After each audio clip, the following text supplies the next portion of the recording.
All right, you guys, welcome back to another episode of Breaking the Cycle, Redefining Weight Loss, Health, and Mom Life. And we are breaking our guest cherry today with Dr. Christle. We are excited about this. She's a really important person to know. So, Dr. Christle, we know why we should care about you. Please tell our audience why they should give a shit about you. Damn. That was the best intro ever. I love that. Because I would be like, I don't know, why should you care? No pressure. I am a board certified family medicine doc. So I have taken care of, womb to tomb, so to speak, from babies to old people. And I also had specialized in sports medicine because I really value and love working with both professional and recreational athletes and just even people trying to get fit.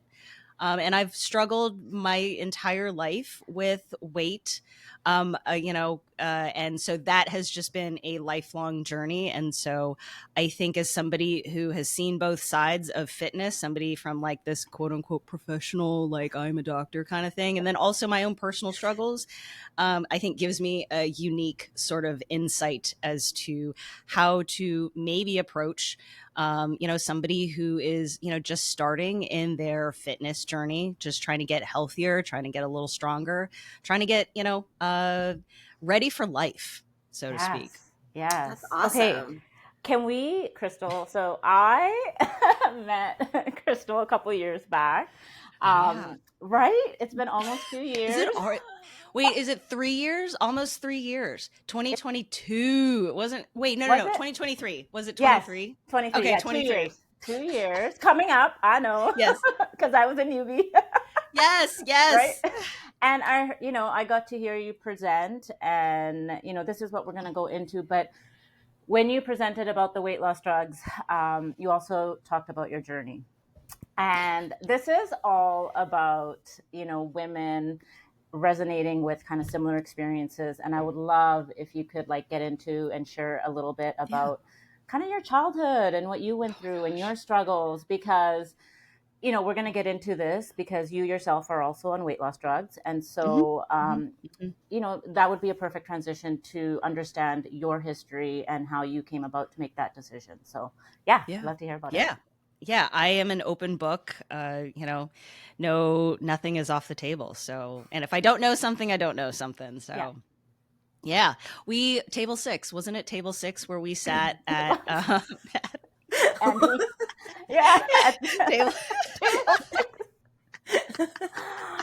Yeah, wild. Yeah, right? Yeah, it's just been an amazing 2 years, and that was like my first big conference.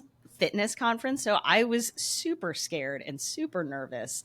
And so it was nice to, just be at table 6 and be noobs together. Yeah. It was. I know. And guys, she brought us to tears. So I need to hear this story because I know how moving this story is. So now, I get to experience the story firsthand with everybody else too. Mm-hmm. Yeah. Oh gosh, where do you want to start? I mean, where should we start? The very beginning, I guess. Yeah. Because for a lot of us, this really does stem from childhood, right? It does. And then how it carries on throughout our lives and how it impacts our lives and our decisions. And obviously you don't have to get into the nitty gritty, but just maybe just stages. Talk about some of the stages. So I was a big baby. I think I was 8 pounds and some change, and my mom's 4'10". Wow. And so, I was a C-section baby, and so I always, way back. I was because people are always just it's got to be something else. There was some sort of trauma that happened. No, I remember very distinctively always having a much higher appetite than my peers. And I had a next door neighbor who was my age. We were about the same height. And she was always on average 20 pounds lighter than me. and had an appetite that she was a picky eater, quote unquote. And so I remember going over to her house, and she would invite me over for dinner, and I would just, eat everything. Like, her mom made these amazing meals with, like, a little side dish, a little thing of salad on the side, and like all the little fixings that, like, my parents love them to death, but we didn't have that kind of like stocked plate with, like, a little vegetable here, a little, carbs here, and a little protein here. It was like sort of like, here's pizza, or here's a thing of lasagna, like, here you go. Like, so I would just eat everything, and it was amazing. And I just remember her mom commenting on what a great appetite I have, and I should, she should, kind of copy what I'm doing, because, that way you'll grow and like, and whatnot. But I could have run back for seconds. I could have run back for thirds. I remember sneaking food, snacks, as a kid.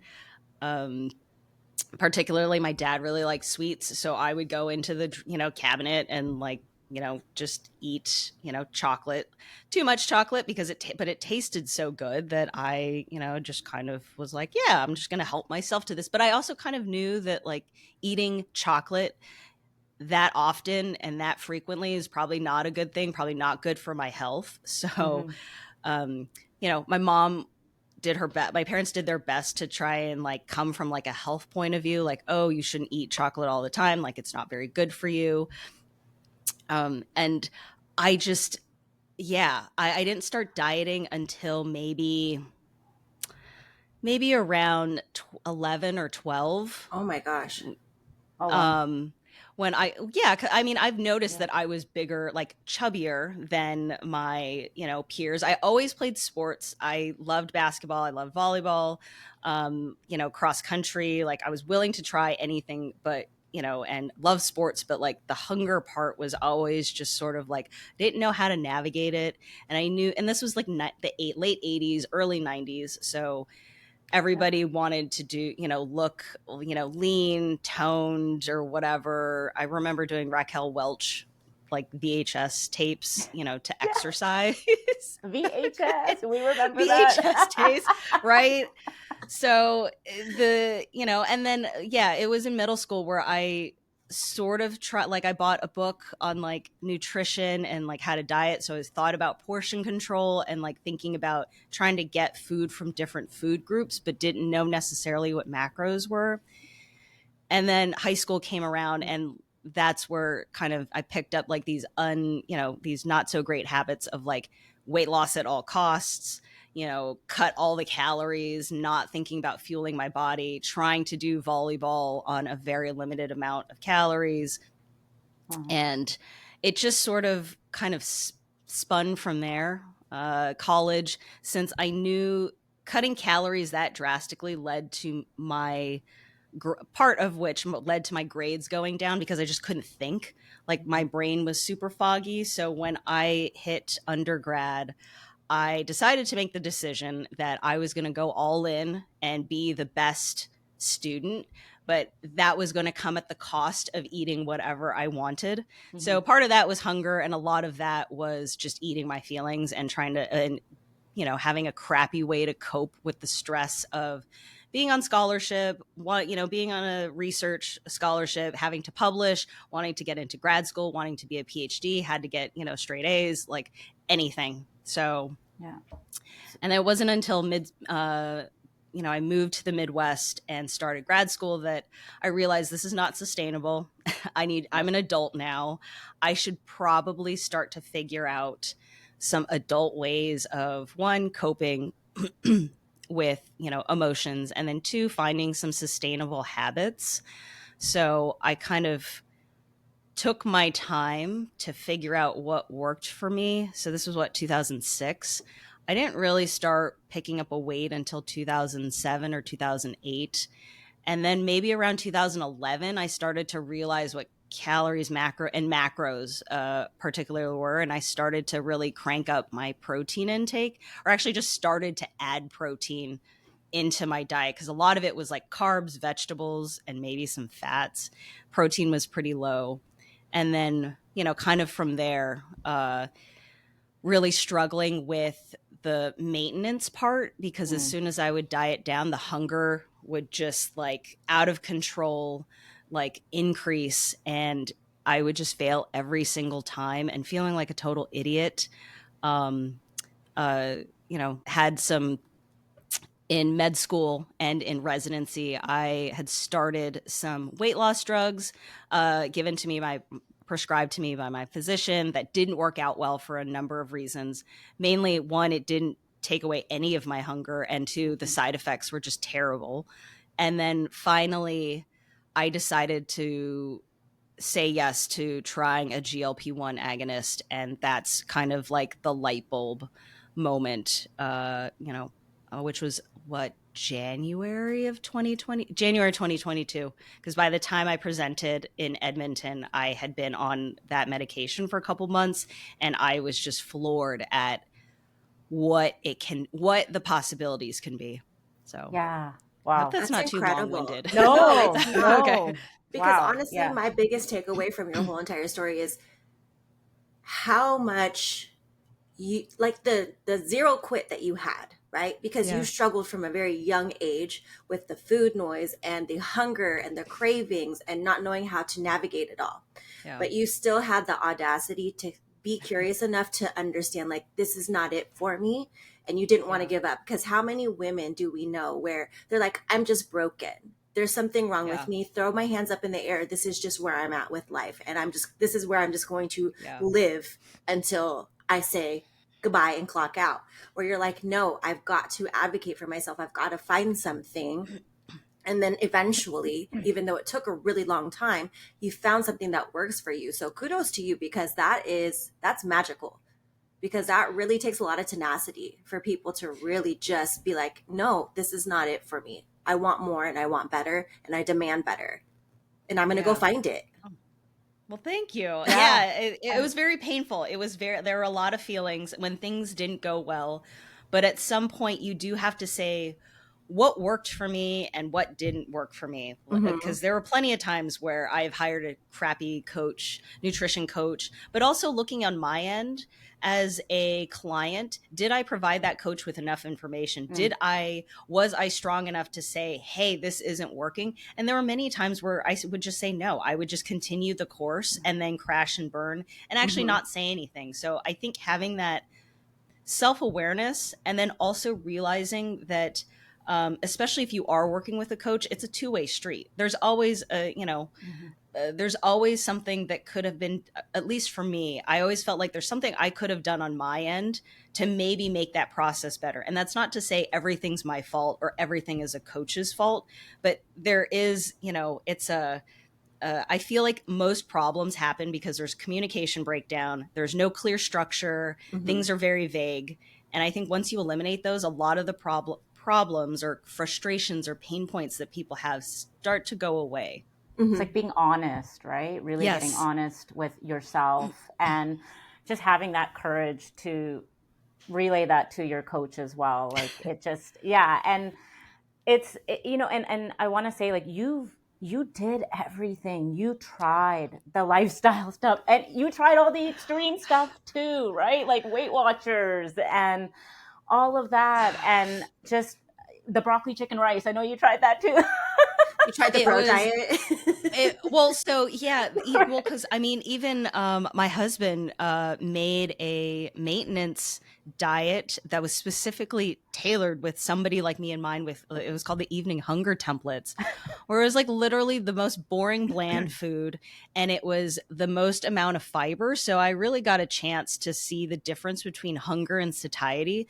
So like my stomach was satiated, my stomach was stretched out to no end because I was eating 3 cups of broccoli, like watery oatmeal, and then like plain chicken breast, and like my stomach hurts, but like my brain still says like, hey girl, this is not enough calories. I want more, and I am demanding more, and my stomach's like, please God, no, please do not put another morsel of food in my stomach. I'm going to total explode. infighting going on in your body. I know. Oh my God, I can't even imagine. Your brain's telling you one thing and your stomach's like, no, bitch, stop. Exactly. And I'm just like, please, just why is this happening? So, So let me ask you a event, yeah, question. yeah. Are they doing like studies on like that food noise and like is there an actual thing going on like chemically in the brain where there's just something is not connecting to tell like your brain and your stomach like stop? Because for you, So it does. Sorry. Oh, I was just mhm, gonna say for you, it sounds like it was like there was food noise as well.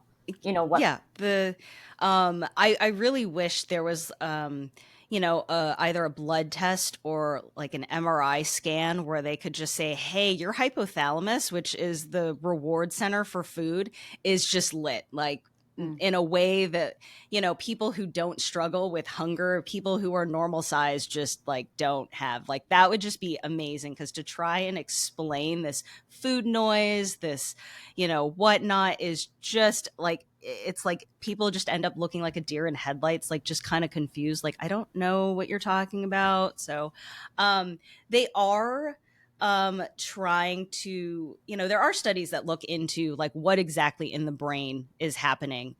Whether or not that actually translates into like a clinical trial or like makes that clinically relevant, because I mean, I could talk about the paraventricular nucleus and like all this other, you know actually, neuroscience was like one of my crappiest subjects in med school. It made me cry, because like it's not like looking at a bone, like a femur or like an arm or a bicep, where it's like this, you know mush of like gray matter, and you're like, here's this like, like area where that controls, your movements, but it's not like it just, there's like a level of kind of theory about it, I guess, in my mind, that I just doesn't make sense, because it all looks the same when you I was cut gonna it. say, When you look at a brain, it all looks the same, and yeah. and when somebody points to like the left side of the brain, you're like, it controls this. I'm like, I don't believe you. Like, I Like just, prove it. How? Where? I'm Why? Who sorry. said I so? just versus a bicep that's attached to, to the bone. You're like, yes, I see it contracts. Like, and I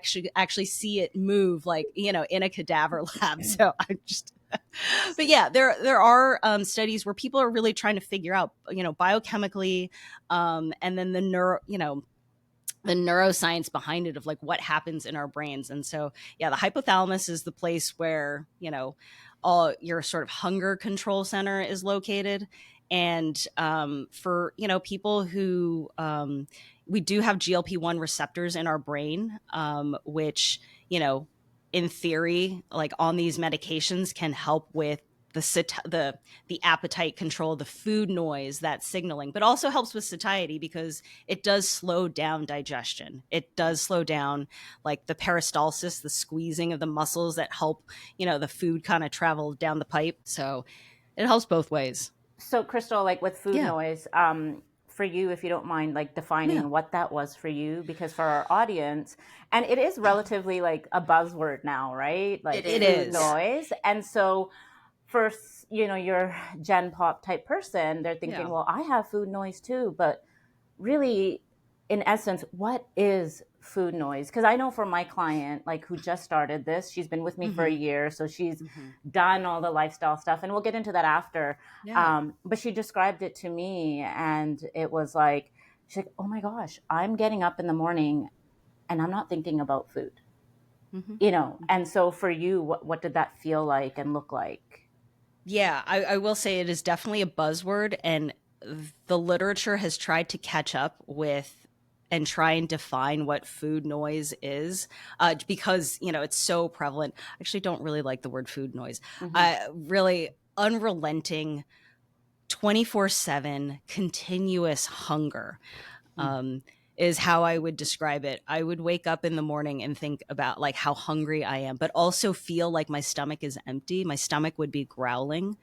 It would be trying to sit at my desk, and I've had all of my meals for the day, like on a cut or even a maintenance phase, and still be biting my nails because I would be thinking about how hungry I am, and then pretending like I wasn't hungry, and then thinking about how like this weird cycle. Trying to, go out to eat and not being able to pay attention to my friends because I am thinking about food and how hungry I am, and if I could just eat that everything would be fine. And then when the food gets here, I would be so preoccupied with how hungry I am and how much I want to eat that I wouldn't say anything. Mm. It's insane. And also the, um, you know, going on a cut or a fat loss phase, which should be hard, I admit should be hard. Tossing and turning at night, because your stomach is growling so loud and you are just like dreaming of, food. It affected my quality of life, my ability to do work in such a way that it's embarrassing to describe, because I would like to think that, like, for somebody like myself who is, has done the school thing professionally, has like the CV with a whole bunch of stuff. I love to work, and to have this hunger, like this unrelenting hunger on, as a chip on my shoulder, just kind of, like just gnawing at everything and affecting Mhm. everything, is just, uh, if I could just calm it down just a bit, it would be great. I described it as, when bodybuilders go into contest prep, the end of contest prep, they're pretty food focused. They're pretty hungry for the most part. You see the cheat meals that happen afterwards, like, oh, I'm going to eat like a giant pizza. Well, imagine that type of food focus, and that obsession with food, and that unrelenting hunger, but you are neither a bodybuilder, you're not in contest prep, ain't even close, right? Like, it's Mhm. just, I'm trying to lose like a very small amount of weight. And my body's just like, nah, we're not even we're not even gonna go there. You're gonna stay right where you are, a little bit, a little bit obese, and we're just gonna be happy, and you're gonna deal with it. Yeah. Wow. Wow. Yeah, that's Well, and first of for all, yeah. sorry, I don't, I Yeah. mean, I don't feel like it should be something that's embarrassing for you. I mean, Yeah. that's your truth and But that's how you feel. Because honestly, I'm listening to your whole entire story. And it's like you've done all the things, right? You even got those foundational habits down, and you still struggled. You still had that thing on your Yeah, shoulder. So it's kind of like, I mean, it's not really something that you're latching yourself to and saying, like, this is just my thing. It's just that's what you struggled with. That was your major struggle. But then again, you yeah, did not give up. And I think that yeah. that's really important for our audience to know, because, again, yes, the food noise is a yeah, very buzzy word. So, like, if you're one of those people where you're like, I have food noise, I think this is a really good thing to yeah, really hone in on, re-listen, rewind it back, so you can be able to differentiate between, maybe you're just hungry because you're just not eating well balanced macros. You're probably eating more foods that are more mm-hmm, high in carbs and fats, and not really focusing on the foods that are keeping you full, like yeah, protein and fiber. And yeah, it's just maybe start there first before you start going into that route of, I have food noise. Like, don't latch onto something. yeah. Yeah, no, I totally agree. Because even on these drugs, if my diet is not on point, if I'm, on the go eating like a protein bar, like you're on the road, sometimes you have like a protein bar or a shake or even a little genius shot thing where, which is nothing, Plug which it, is girl. Plug it. it's a very I am low now. volume of it's very low volume, and I will still get hungry if I don't pay attention to the, like, oh, I haven't had a vegetable or a piece of fruit Mm. in like, Yes. 2 meals, and I feel disgusting now if I don't have that. I'm like, I like my fiber, I like to poop regularly and on time, and like I like my routine. And so yes, I really, you know even if I would not attach myself and automatically say, hey, I have food noise, I would probably also try and describe it for what it is. I think that also helps versus like saying, hey, I have cortisol issue, or hey, I have this. I think actually describing what's going on, like, oh, hey, I don't sleep at night because my kids are up, or, this is affecting my training, I think is a better way to, again, the communication part, right? Because then the next question you're going to ask is, what do you mean by food noise? And then you're going to have to explain that, whether or not it's, and you agreed, like, it's not always just a food noise issue. It could also be a lifestyle Yep. behavioral thing that's happening, like, not eating stuff, which is very common on these drugs too, which makes me, a little sad. I understand it happens, but on these drugs, people need to be very vigilant about making sure they are, feeding themselves and fueling themselves so they don't end up with like micronutrient deficiencies. I Right. think that's part of the Yeah. problem, is because a lot of these people are going and getting them through, I guess, like med spas and stuff like that. And so talk to us about that, because where I'm at, that is very Yeah. prevalent. The people getting the things through Ro, Lily, or the med spas, like Yeah. And what is the proper avenues for them to really, if they're interested in doing this? Because again, Yeah. Dal and I are both very pro. Like, if you Yeah. want to do it, we support you, but let's Yeah. do it with all the proper foundations underneath you also. So that way we've got the whole package going on. So where and would people start? Yeah. I, with fitness coaches, I even tried, kind of suggesting this. I think med spas can be a plus or a minus. I think they might be a good place for, my hypothesis is they might be a good place for a fitness coach to kind of get their like name in there and find a way to incorporate their coaching services with these, med spas. Cause I think the barrier of entry is probably lower. These people are paying cash. There's no insurance bureaucracy to have to go through versus, if you were going to approach a physician's office with, hey, like these are my services, I would love to kind of find a way to collaborate or find a way, please consider me as a referral for good training, good nutrition, etc.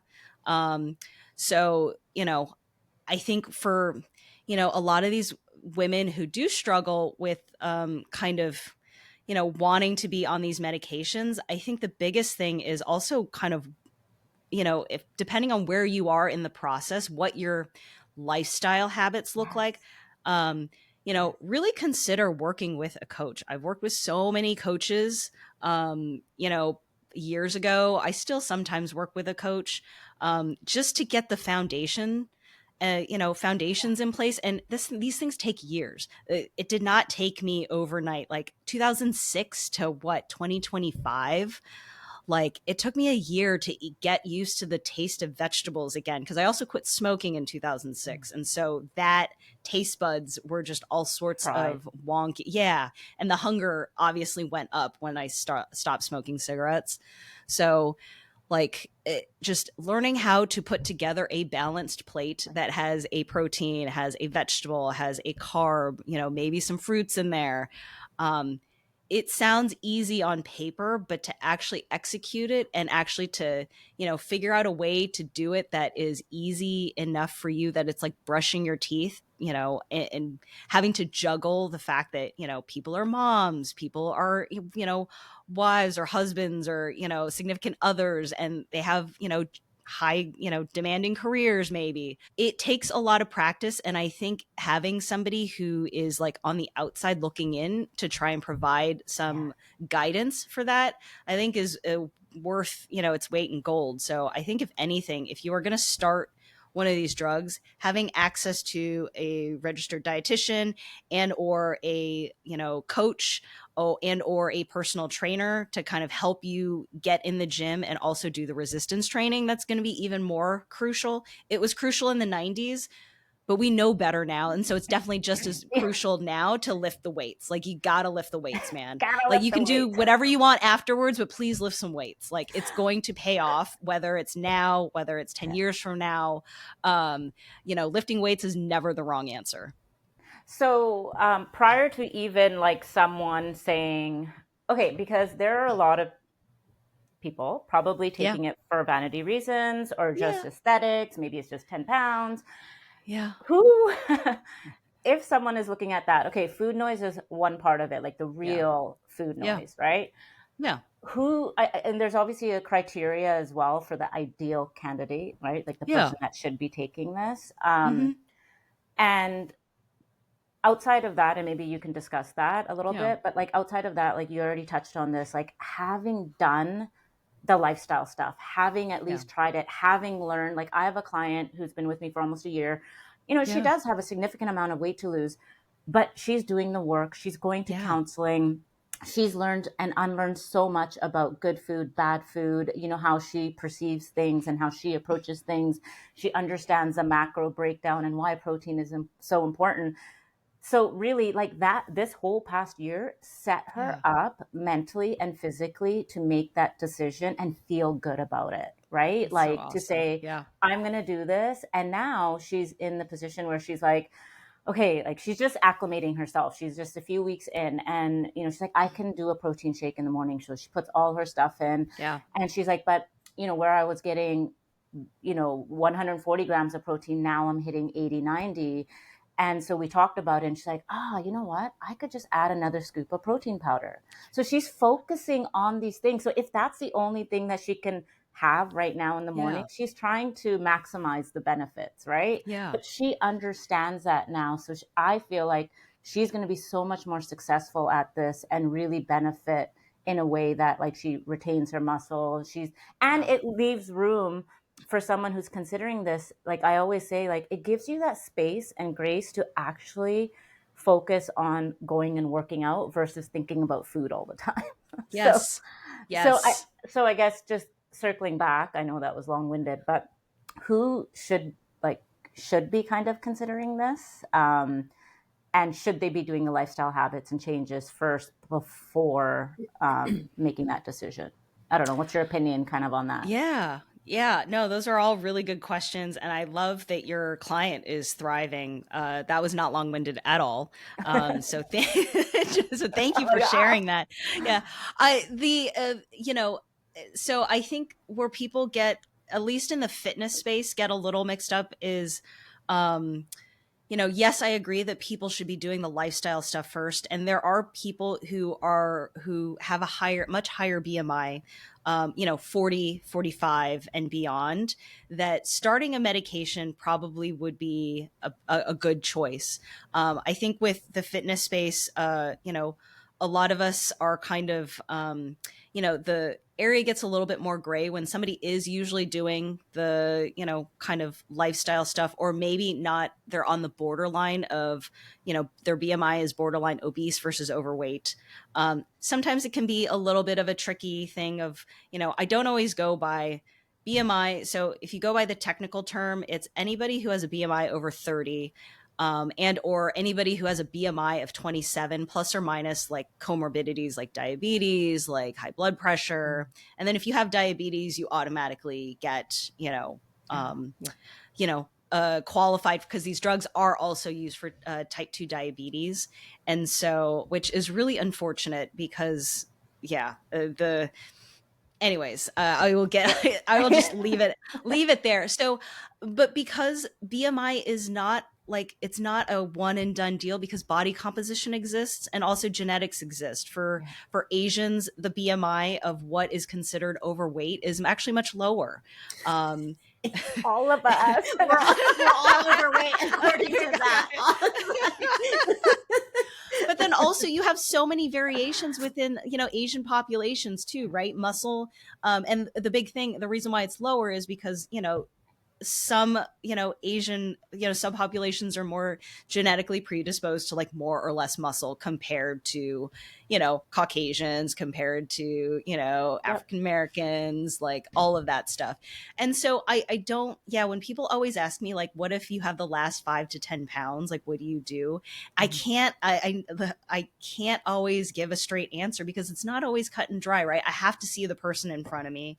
I have to take a look at everything before realizing, hey, like, you know, here's your story, here are your, medical history, here's your family history, here's your lifestyle history. And then I can go and make a more, definitive decision versus like, oh yeah, just a cut and dry yes or no. Um, so for, I would say for people who are already at a starting at a much higher BMI, I would probably be a little bit more inclined to start the medication and then work the lifestyle stuff in tandem. Um, but when you get a little bit closer to a normal BMI, that kind of, I get a little bit more hesitant on whether or not to start the drug, ASAP, right? So Right. I don't know if that makes sense. Yeah. Never a cut and dry answer. It So what you're saying is depends. context It matters and it depends. Yeah. And so, Yeah, man. because, because for people with higher adiposity, there comes the risk of high blood pressure, high cholesterol, risk of type 2 diabetes. I'm more inclined to be like, hey, let's start this now.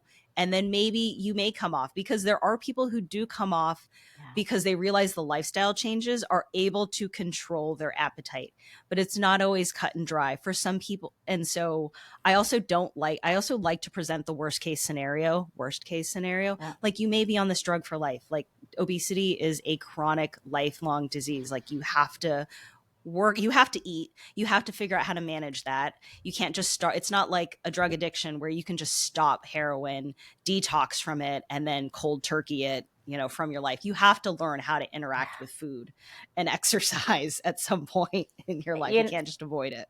Yeah, totally. And food is all around us, and the food environment is even worse than it was in the 80s, right? Like, food is tastier than ever. Food is tastier and cheaper than ever. They're throwing a ton of MSG on that. It is, and it tastes delicious. And I think if we, don't admit to that, I think people who just don't admit that food is tasty and cheap are doing a lot of people a lot of disservice. I don't know if you guys have ever worked in food deserts. It was a real eye-opening experience. I think I got it off of volunteer.org. It was, I was looking for places to volunteer to kind of beef up my med school application. And there were a couple of food, like healthy eating programs in Chicago where I was living at the time. And so, I volunteered to kind of help, educate people on what healthy eating is, what exercise is. And these were in places where I was the only person who was not Black. I was in the south side of Chicago, pulled up. It was a high school, and we were handing out free vegetables to high school students in the south side of Chicago. And so I'm here, with my, here's some carrots and some celery. And this teenager looked at the plate, and was like, that shit tastes nasty, and walked off. And I was like, yeah, That's the Doritos instead. Exactly. So I just so when people are always, when people say like, oh, we just need more education, I always think of that teenager who kind of, spoke their truth. Yeah, celery and carrots don't taste as good as a bag of Doritos. And so I hope that we can start, the food industry, especially now that GLP-1s are so prevalent, that restaurants are starting to take notice, the food industry is starting to take notice. And so I would love to see places that are trying to make healthy food taste a lot better and are more convenient. I would love to see that happen in the next 5 to 10 years. But until then, we're kind of stuck with this sort of cycle of highly palatable food that's highly calorie dense. Yeah. And so, and it's hard. Like, I've obviously, Christle, I've lost 120 pounds doing it just naturally. Yeah. But I'll admit, I was talking to Andrew about this actually. And in a way, it's like I need the accountability still. Yeah. You hear the stats, like 5% of people will gain all of the weight back plus more. Been there, done that many, many times. Same. Right. But I am, yes, I am dealing with the emotional part of it. Like everyone, yes, I'm a coach, but hey, I still struggle. Like you said, food is freaking delicious, right? And those Reese's pumpkins get me every fucking time. However, the Reese's pumpkin started 3 weeks ago, FYI. Yeah, there are, all the Halloween stuff is out. Actually, everybody in my neighborhood has their Halloween stuff already out and ready to go. That's wild to me, because the same at my neighborhood, I was like, wait, what? I'm like, what day are we on? But seriously though, it is hard. It is something that you deal with. And so if someone is on this medication and has to be for the rest of their lives, like, it's okay. There's nothing to Yes. be ashamed about. And it's just a hard, like, the whole landscape now, and I don't think it's going to change, the food landscape, right? It's Yeah. not going to change, and we just have to learn to work around it, like you said, right? Learn Yeah. about what makes a balanced plate, Yeah. and just stick to those kind of fundamental principles and work Yeah. around it. But it is very difficult. I still find it difficult. So, weight loss drugs or not, right? Like, at least Yeah. with that, they do help with the hunger.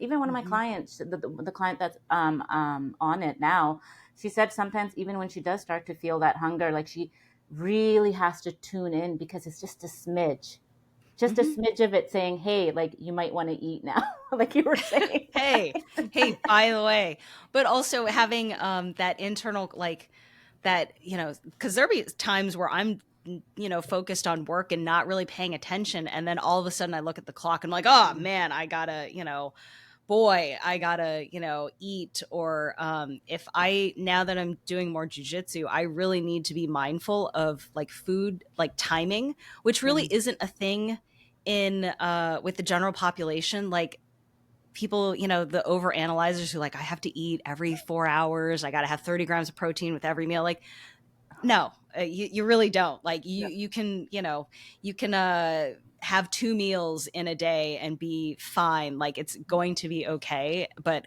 yeah, when you're on this medication, I have to be very mindful that, like, I don't eat anything within a 2 hour window before I go to do jujitsu, because otherwise, like, things will come back up, or Ugh. will want to come back up. Yeah.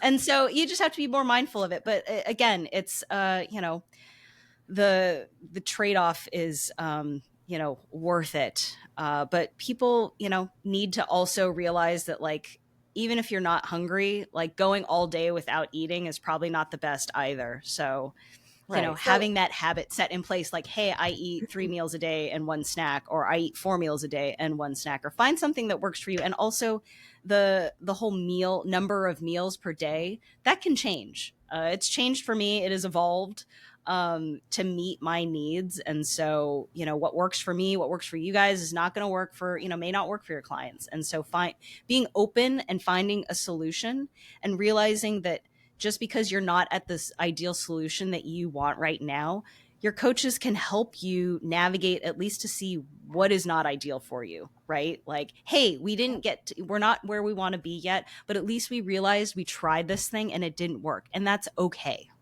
right, right. So I have a question, Yeah. Yeah. kind of leading back to your whole eating and the hunger thing, because I hear a Yeah. lot of people say they go all day without eating because they're on the GLPs. So talk to us about that, because Yeah. I know, Dal knows that that's not really where you want to be. Like, you still want to be eating and still, Yeah. being able The to see minimum, at least. life. so Yeah. so talk about that a little bit. Talk about, like, dosages, like, what do they need to be communicating with their provider if that's happening? Yeah. And I think it's also good for coaches to kind of not necessarily try, because, I mean, like, let's face it, coaches have more touch points with the patient client than a doctor does. And so I think, and on a weekday, week in, week out, most coaches check in at least once a week. Mhm. So I feel like there's going to be a better chance for them to kind of figure out and navigate. So from a coach's point of view, how's your training going? How's your, like, I guess at some point there's a weight tracking thing that's happening too. Looking for very sharp, drastic jumps in weight, and kind of figuring out, like, is this, like, somebody who's on a consistent, diet, like, are you actually finishing your meals? Is definitely something to keep up to date with clients who are on this. And if not, are they not eating their meals and then throwing them out? Are they not eating their meals and then just eating them later in the day? Like, how does that work? Because there are times where I will start a meal, not finish it, but I will finish it by the end of the day. It just won't be at that, like, scheduled time, and I will pick at it. So I think that's also a way to kind of, and if they're not, I think they should be, coaches should encourage them to talk to their doctor about, like, hey, like, maybe this medication's too much, because agreed, you should not be using this drug to skip meals, because it, I guess from a, like, yes, we can talk about how it's not healthy. The things that, like, what are clients going to be very concerned about, right? A lot of times the way it comes out is they will be complaining about constipation. 9 times out of 10 is because you're not eating anything. I have to explain to them what goes in must come out. And if your idea of a meal is like a handful of almonds and a few blueberries, like, that doesn't, that poop isn't going to be like, that's not enough to form a legit poop. It's like a rabbit poop, a little drop. Oh yeah, it's a rabbit poop, like a pebble. a little pebble, right? Like bikini girls in bikini prep poop more than, like, eat more than that, for crying out loud. Like, and then also just, I'm a firm believer in, it just, there's going to have a time where you have to do some real talk. And it's like, if you're starving yourself, you're just going to end up losing a bunch of muscle. The chicken wing arms that you complain about to me are going to continue to be chicken wing arms, because your muscle is going to go first. I promise you, you're not going to get, like, and I say this because a lot of women do care about aesthetics, right? So I think putting it, depending on who they are, I think, will frame the way I describe, like, why this is not, why you should not be starving yourself. And I think for most women don't want, flabby, chicken, like, they want toned muscles. They want that shape. And so in order to get that shape, you need to preserve that muscle at all costs. So also, for health reasons, the micronutrient deficiencies happen. And also, what kind of example are you providing for your children and your family members when you don't eat? I think I can talk blue in the face about how this is not healthy for people, but I also think, actions speak louder than words. So as a doctor, I eat healthy, balanced meals because I show people that that's important. That's important to me. And I think it's important to the people who are watching that or seeing that on social media. Like, yes, I somebody who practices what I preach. Right. No, for sure. And, like, as speaking of muscle, and all the stuff that, like, all of these words, terms you're hearing, but pancake butt or pancake butt. Ozempic butt. Ozempic butt, pancake butt, right? Whatever. Now, the terms that people are coining are wild. Like, who sits behind the desk and like, I'm coining that term, pancake butt? Pancake butt. Oh. But yeah, like, we automatically, that can happen just being in a calorie deficit. Yeah. All right. Like, yes. So regardless, weight loss drugs, no weight loss drugs, you're in a deficit, and the whole point of this is to minimize the amount of muscle that is lost versus fat, right? We want to maintain that muscle. How do we do that? And you've already discussed that, like strength train, yes. And eat your protein, right? Like, keep that protein up. But without strength training, you're not going to build muscle. So either way, I think it's, again, going back to the weight loss drug itself, it just opens up space for you to be able to provide yourself that opportunity to go to the gym. Like, don't just sit around. Now like, that food noise is suppressed. Gone. What do right? I do? Gone, actually. That's what it is. That's how my client defined it. She's like, it's not there. Like, it's not there. Like, the voices are gone. The voices are gone. What do you do? Exactly. Oh my God. It's not even, it's just like this. Like, but that is what the hunger is, the food noise. So for Christle, it's a Hulk voice. Just straight raging. Red Hulk. Playing drums on her brain. 100%. It is just unrelenting. It is, oh my God, it is loud. It is just out of control. Oh my God. Yeah. So really, like, I mean, a lot of benefits, but what are the things that we have to do? They don't look any different than if you were on them or not on Correct. them. Correct. Like, it's a tool. Right. Let's not use it as just a sole thing. Let's add it to our tool belts. Yes, I agree. 100% agree. It is just a tool, and not everybody, it's not a tool for everybody, but for people who for many people it can be, the tool that, like, the missing tool in the toolbox that, Mm-hmm. can make this journey just a Manageable. little bit easier, because you still have to do the work. You still have to build the, habits of a healthy, person who eats their vegetables, eats their proteins, goes to the gym like it's brushing their teeth. So And you have to deal with the emotional shit. You still have yeah, to, you do. You do. right? Whether it's at the start. Ideally, it would love to, do like therapy at the start, but sometimes people don't always make Mhm. it, or don't find a provider that, really gets them. Until later in the process. So yeah, I'm going to therapy, and it's been, an amazing experience. Just, I wish I could have done that sooner, but Mhm. Such is life, right? So It's Yeah, all in your likewise. timing though, because some people are just yeah, they're just not ready. They're not ready to they're face they're those not demons. ready. Yeah. And so as long as you come to terms with it and you're like, okay, because Mhm. that was kind of me. Like I started for Yeah, aesthetic reasons. I'm like, I'm gonna go yeah, hard, and then I got sort yeah, of where I wanted yeah, to be, and I was We like, why all do I do. still fucking feel like shit? yeah.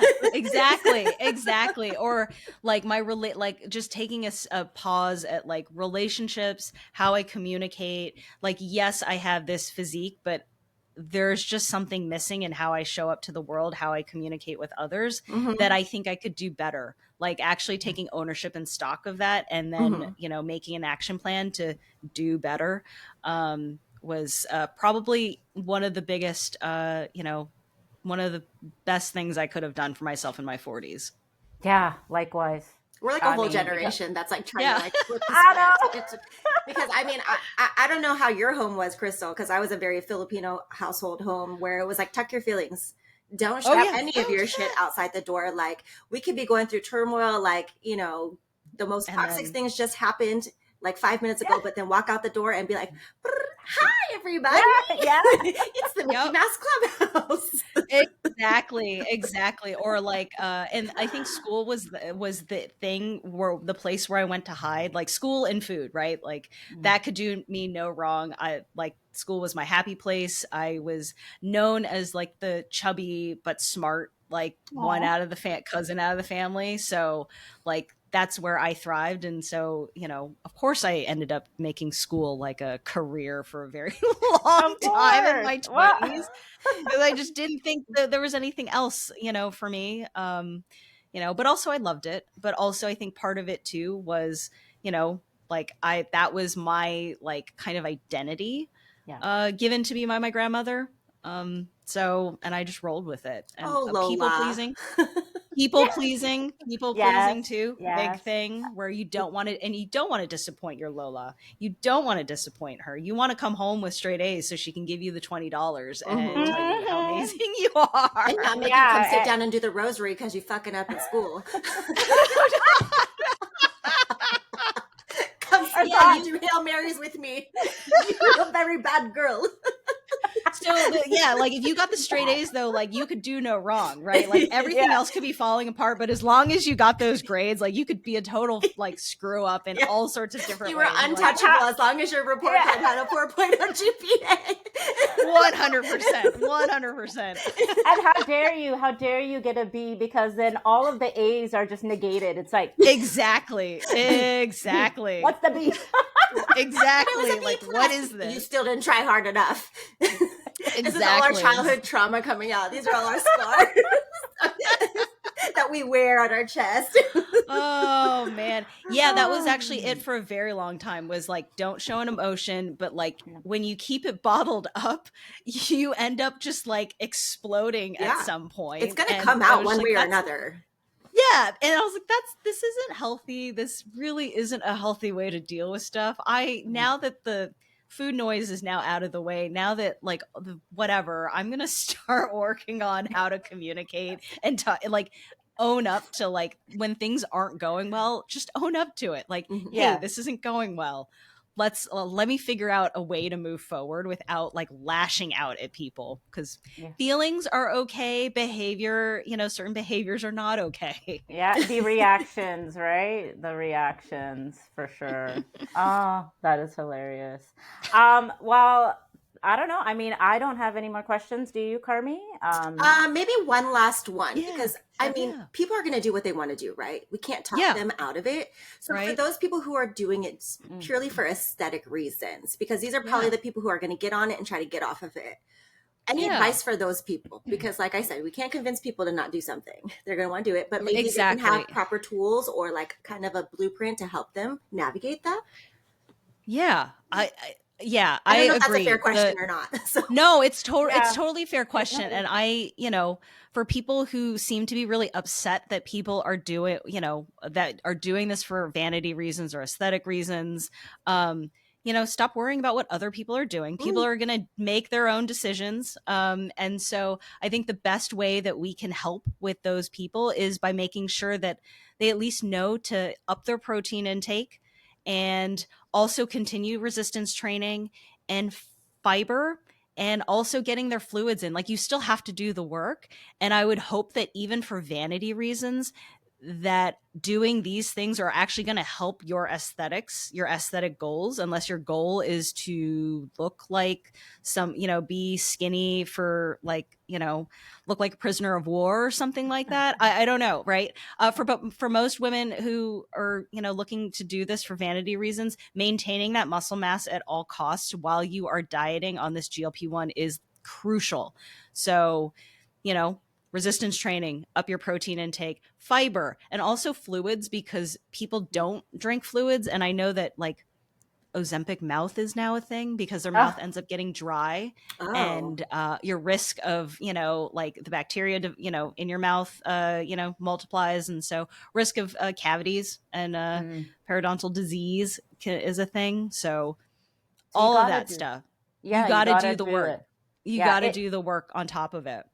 it's okay. kind of like, if you go for women that will get a tummy tuck, Mm-hmm. it's like anything. It hey, Yes. no, Hey. yay. Yes. But the caveat being cool, but I feel like this is what's missing though for Gen Pop, generally speaking, is this education, this Yeah. awareness that you do have to do the lifestyle stuff. You cannot Yeah. continue to do what you were doing before and then expect that tummy tuck to stick. It's not going to. You're right. Like if Exactly. No, exactly. right, if you think that's going to erase everything and now you can Yeah. still eat, drink, do whatever you want, it's Yeah. not. So It's you got to do yeah. the What do you work, mean, Dal? right? They still eat and drink whatever they want, but now their stomach is smaller, so it's still awkward. No, and it actually makes it, I will tell you, it makes it so much easier to have those habits in place. I am so Yes. thankful that I like lifted the weights. I am like, no offense or anything, love my surgeon to death. They're all very amazing people. When they told me like you have to up your protein intake for recovery, and I'm just like in my head, I'm just like, that's so adorable. I know you have to say that to me because I'm a patient just like everybody else, and whatnot. But when they told me like, oh, you can have like 3 Premier protein shakes a day, like to get your 90 grams of protein, I'm just like, oh You're god. like, I double I'll just that. eat Like, some food. don't worry. I got the protein intake down pat. Like, I got this. Yes, thank you so much. If I run out of ideas for protein, I will 100% start drinking Premier protein Oh, Or shakes. genius shots. Um, yeah, or or genius genius. shots, which Girl. I like eggs, I like meat, lean meats, all of that stuff. And then the lifting part is like trying to get out of bed after all of that, after, a Hmm. day 1 or day 2, like you don't want to get out of bed. And so when I was like doing walks because there was nothing else for me to do, and it was actually more painful for me to sit in bed because I was so bloated, the nurses were all really kind of surprised at how much activity I was getting with the walker, because they were telling me that sometimes we have to like drag patients out of bed because they don't want to get out of bed and you need to prevent blood clots. So you have to walk. And they would get mad at the nursing staff for dragging them out of bed. And I'm just like, no, I got to keep moving. Like, I want to go back to training and I have to do the work. I Yeah. have to make this recovery as it required, and like getting in and out of bed with using my arms to move in ways that I didn't really think about.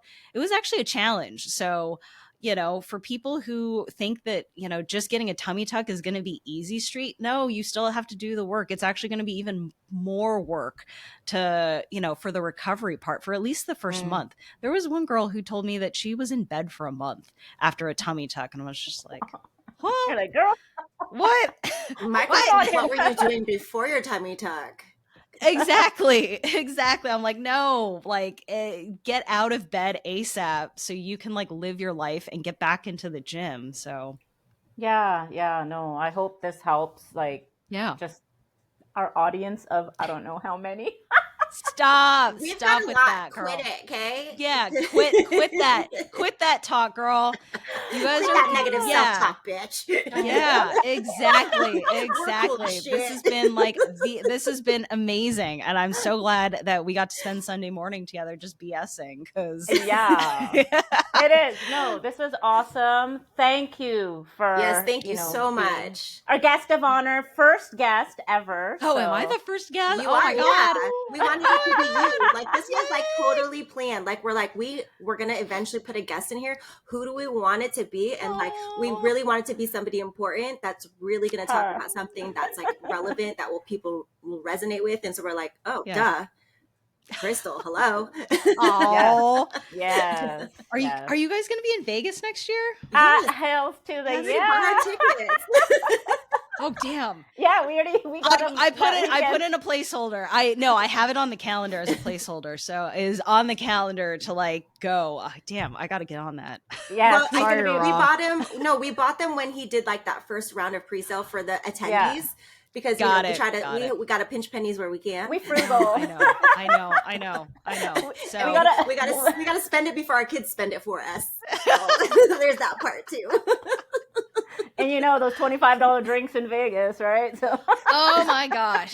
You know what? We're just No, you know what's gonna happen is Carmi's gonna Right? go ahead and ask for the med fridge again. And then Yes. as I'm driving up there, I'll bring everything in tow. Put your Costco orders in now.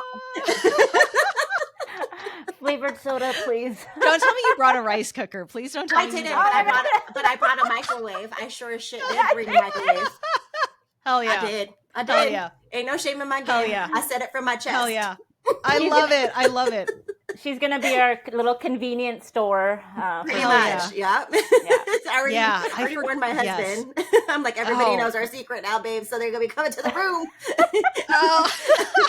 I'm like, No, have we your did clothes that. on. I remember doing that going to Disneyland. We brought the rice cooker in Yeah. the van. Yes, We brought the rice cooker. cooker. That's why I asked about the rice cooker, because I've plug it done in. that So before. Asian. You plug That's it in, so you warm it Asian. up, you warm up the corned beef and the Spam all in the rice cooker. Yeah. Girl, I know. Because we went to Florida, to Orlando, and my mom packed a rice cooker to go to, Yes, go to she did. Disneyland. Yes, she did. Yes, she did. Okay. So when I tell you, I learned a lot of things of what not to do with my parents, but I also learned a lot of things of what to do, like little hacks with my parents. Exactly. So kudos to them on that one. So yeah, I know all about that. Oh no! What is it? Who was it that sent me that, Blake? A meme, and it was about someone making rice. Like, so it was an Asian person and a white person, and it was like disrespect. Like, I'm gonna use that. I mean, I don't think people really understand is like the Instapot is literally just a souped up rice cooker. Y'all over I there know. like, It "Oh, is, my it is." Instapot. Man, we've been with the Instapot since day one, called the rice cooker. Seriously, exactly. I don't know. I'm brown, so we make it on the stovetop. Our basmati rice gets cooked perfectly. Yeah. No sticky rice over here, okay? No, just kidding. We're rice snobs. Like ours has to be jasmine rice. We can't have anything else. It does. Okay. Yes. Well, okay. Yeah. Jasmine, basmati. There. We're done. All right. We're going to end it here. So, again, thank you. We appreciate it so much. And Christle, where can our listeners find you? Yeah. Right now, I am just on Instagram, Dr.Christle, Christle. That's it for now. I'm trying to make more of a concerted effort to make more content and write a book at some point. Ooh, As I I was talking, know. you heard it yeah. first, After Yeah, you heard it here first. We're gonna release this tomorrow. guys. No, just Losers, kidding. we know before you. so that is coming out. I don't know. Yeah, ETA.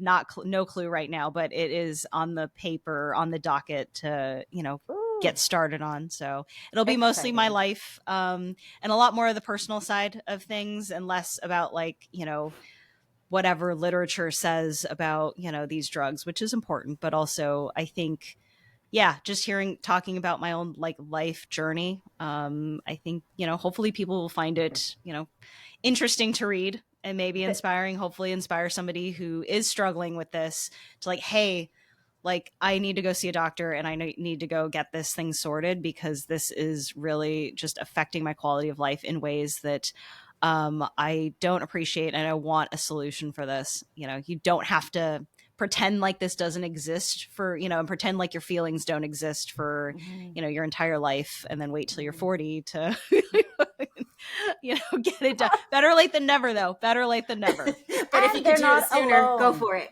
Yes. Yes. And Yes. you're not alone. There are so many Yeah. people that are willing to help along the way. And being resilient and trying to figure out what works and what doesn't is going to be a process. And, and that's okay. Like failure it's okay to fail. It's okay to realize that Yes. something didn't work. Because that's how we learn, right? That's Mhm. how you learn. That's how you learn and Prac- get better. Yep. I like to practice and say reps. take the lesson, not the loss. Yeah. Yes. Yeah. Yes. Love Yeah. that. All All right. right, Well, we're guys. Well, excited. this is, I'm like, can we drop it tomorrow instead? This episode? I know. Just kidding. Yeah, we'll do it. We'll do it. All right, guys. Well, thanks for joining us. If you liked it, please subscribe, like, share, all the things, and we'll see you next time. Bye. Bye.